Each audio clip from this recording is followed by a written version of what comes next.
tidak semua orang yang banyak uang itu bisa berbahagia, bisa ada damai sejahtera. Tapi firman Tuhan katakan tidak peduli apapun kondisi kita. Kalau kita taat kepada Sang Raja, mengiring Tuhan dengan setia, maka hidup kita akan penuh damai sejahtera dan ada pengharapan di dalam kasih kemurahan Kristus. Yang setuju boleh katakan amin. Haleluya. Yang kedua yang kita belajar sama-sama dalam Roma pasal 3, next slide, ayat yang ke-25 dikatakan, jikalau kamu mengasihi aku, kamu akan menuruti segala perintahku. Katakan amin. Haleluya. Ya, dengan jelas dikatakan jikalau saudara dan saya mengasihi Tuhan, saudara dan saya ini akan menuruti segala perintah Tuhan. Ini bicara ketaatan. Nah, oleh sebab itu saudara terkasih dalam Tuhan, kalau kita bicara taat, kenapa kita harus taat? Karena kita mengasihi Sang Raja, kita mengasihi Tuhan. Saudara taat karena bukan karena sesuatu, tapi karena saudara mengasihi Tuhan. Saudara taat Tuhan bukan karena ya saudara disogok sama apapun yang ada di dunia ini, atau bukan ditakut-takuti, bukan ya. Karena ada orang yang takut, kenapa? Karena dia bilang, Pak, takut mati, Pak. Karena udah akhir zaman, Pak. Nanti kita masuk neraka. Saudara, itu kalau menurut saya, ketaatan yang salah. Ya, saudara taat bukan karena saudara takut masuk neraka. Saudara taat karena saudara mengasihi Tuhan. Haleluya. Nah, oleh sebab itu, ya, karena taat itu karena kita mengasihi Sang Raja, ketaatan itu adalah bagian atau bukti dari iman.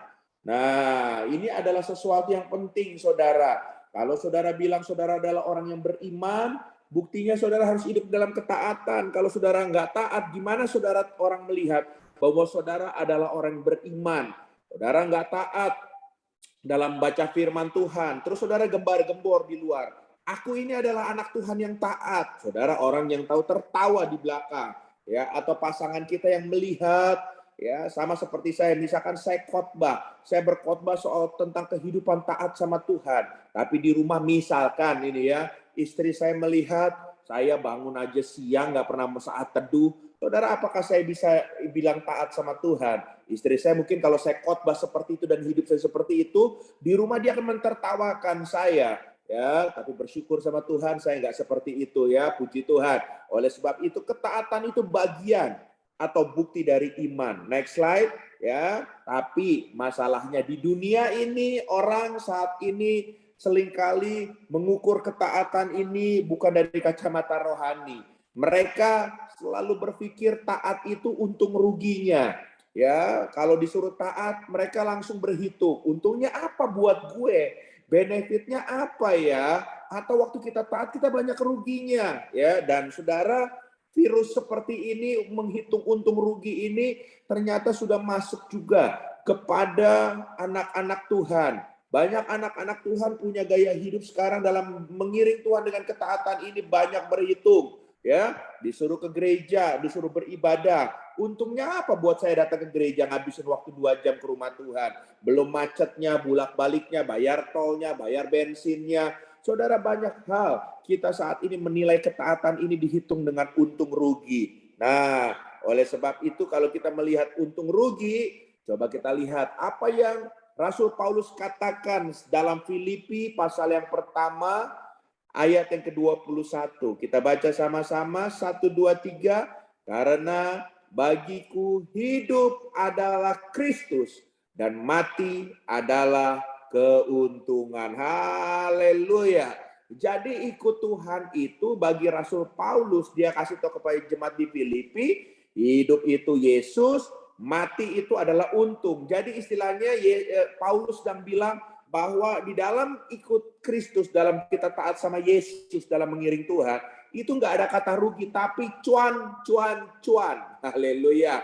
Untung, untung, untung. Iyalah, hidup itu untung. Kalau kita ada dalam Kristus, semua dalam Kristus itu ada. Mati juga keuntungan, dia bilang. Jadi untung terus, saudara. Makanya saya mengajak kita, buat teman-teman, belajarlah kita hidup lebih dalam lagi dalam mengiring Tuhan dengan penuh ketaatan. Jangan jadi orang yang ikut Tuhan kambuhan. sebentar taat, besok tidak. Ya, belajarlah kita selalu taat dalam mengiring Tuhan. Nah, coba kita lihat sama-sama. Next slide. Dalam kamus bahasa Indonesianya, ya arti dari ketaatan itu berbicara soal yang pertama kepatuhan, yang kedua kesetiaan. Orang yang taat itu pasti setia, saudara ya. Yang ketiga, orang yang taat itu pasti saleh dalam mengiring Tuhan. Ya, seperti Ayub contohnya. Yang keempat, berfungsi dengan tidak membahayakan atau mengganggu kedamaian atau keadilan. Ya, seorang prajurit yang taat kepada pimpinannya atau negaranya pasti akan membuat damai sejahtera. Tapi kalau dia sudah tidak taat, dia bisa kudeta dan ini membahayakan gangguan daripada stabilitas nasional. Ya, nah sekarang yang bahasa Alkitab, next slide. Apa bahasa Alkitab dalam bahasa Greka, bahasa Yunani Perjanjian Baru? Ketaatan ini kita lihat dan kita dapatkan dengan kata hupakoi. Katakan sama-sama hupakoi. Ya, apa itu hupakoi? Hupakoi itu mendengar, menyimpan, merenungkan, memperhatikan, serta melaksanakan. Jadi semua harus ada nih satu paket. Ya, apa saudara hupakoi? Mendengar, lalu menyimpan, merenungkan, memperhatikan, serta melaksanakan. Oleh sebab itu, maka ada sebuah slogan, saudara, ya di dunia ini, ya khususnya dalam pelayanan. Next slide, tolong tampilkan. Kita baca sama-sama slogan ini. Ini luar biasa. 1, 2, 3. 1 ons ketaatan lebih berharga daripada 1 ton doa. Haleluya. Maafkan tanpa mengecilkan maksud daripada doa, tapi banyak orang berdoa, tapi kalau hidupnya nggak taat sama Tuhan, buat apa saudara? Semuanya itu akan jadi sia-sia. Tapi kalau saudara taat, ya, dan saudara ditambah punya kehidupan doa yang baik, maka hidup saudara akan powerful. Ya, sebab saya ini awal panggilan saya sebagai pendoa. Saya dulu nggak ngerti karunia talenta saya di mana. Makanya saya milih yang paling gampang pelayanan di doa. Sekian lama saya terlibat dalam doa, dalam menara doa, dalam jaringan doa, JDN, waktu itu dan lain sebagainya, pelayanan interdenominasi. Dan saudara tahu, saudara terkasih dalam Tuhan, saya maaf ya, banyak ketemu banyak orang itu yang berkata, saya pendoa, tapi hidupnya nggak taat sama firman Tuhan. Ya, saya banyak sekali melihat tanpa saya menghakimi, tapi dalam hati saya, oh ternyata inilah orang yang berkata pendoa-pendoa. Yang sedikit-sedikit mereka bilang Tuhan bicara, ya. Tapi mereka karena mereka nggak ngerti firman, mereka nggak hidup dalam ketaatan. Makanya kalau saudara dipanggil sebagai pendoa, belajar firman Tuhan dan belajar taat dalam saudara melakukan ketaatan dan doa saudara. Karena saya percaya waktu saudara berdoa dan saudara ngerti firman Tuhan, maka hidup saudara akan menjadi orang yang luar biasa. Nah, sekarang kita belajar bagaimana keuntungan hidup dalam ketaatan.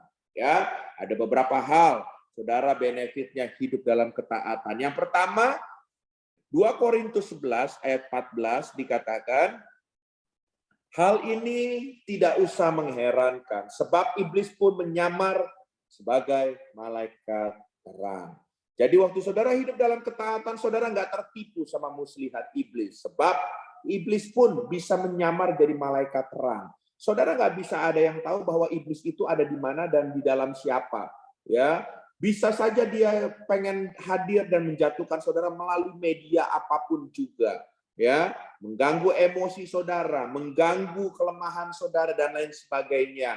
Dan dengan media-media mungkin saudara nggak nyangka, tapi iblis bisa. Bahkan jadi malaikat terang aja dia bisa. Makanya kalau kita melihat Hawa waktu itu digoda sama ular. Haleluya. Padahal ular itu adalah jelmaan iblis, saudara. Ya, dia nggak nyangka. Ya, dia ditawarin hal-hal yang luar biasa. Ya, dan suaminya Adam yang seharusnya mengerti mandat kerajaan yang sudah disampaikan, tapi dia diem aja. Ini salahnya. Ya, seorang suami kalau nggak bisa ngarahin istri seperti itu, ya makanya suami harus bukan cuma dengar firman Tuhan, tapi dia harus tahu dan berani mengarahkan pasangannya dengan firman Tuhan. Sebab kalau enggak, seperti kisah Adam dan Hawa. Adam tahu segala sesuatu yang benar, tapi dia diem aja, nggak berani sama Hawa. Akhirnya Hawa digoda sama iblis melalui ular, dia keluar dalam ketaatan dan diajak Adam, dan Adam juga keluar daripada ketaatan kepada Tuhan. Akhirnya mereka jatuh dalam dosa. Coba Adam terus taat kepada firman Tuhan. Adam kasih tahu Hawa, nggak bisa Hawa, pokoknya enggak. Dulu Tuhan berpesan sama Yesus seperti ini. Dia katakan firman-Nya, pasti Hawa nggak akan berani. Atau paling enggak, Adam tidak akan jatuh dalam dosa. Tapi karena Adam pun melanggar ketaatan, maka dia tertipu sama muslihat iblis. So, yang pertama, kalau saudara taat, saudara tidak akan pernah tertipu dengan muslihat iblis. Katakan amin. Next slide, tolong tampilkan. Yang kedua, Daniel pasal 3 ayat 16 sampai dengan yang ke-18. Lalu Sadrak, Mesak, Abednego menjawab Raja Nebukadnezar, tidak ada gunanya kami memberi jawab kepada tuanku dalam hal ini. Ayat 17, jika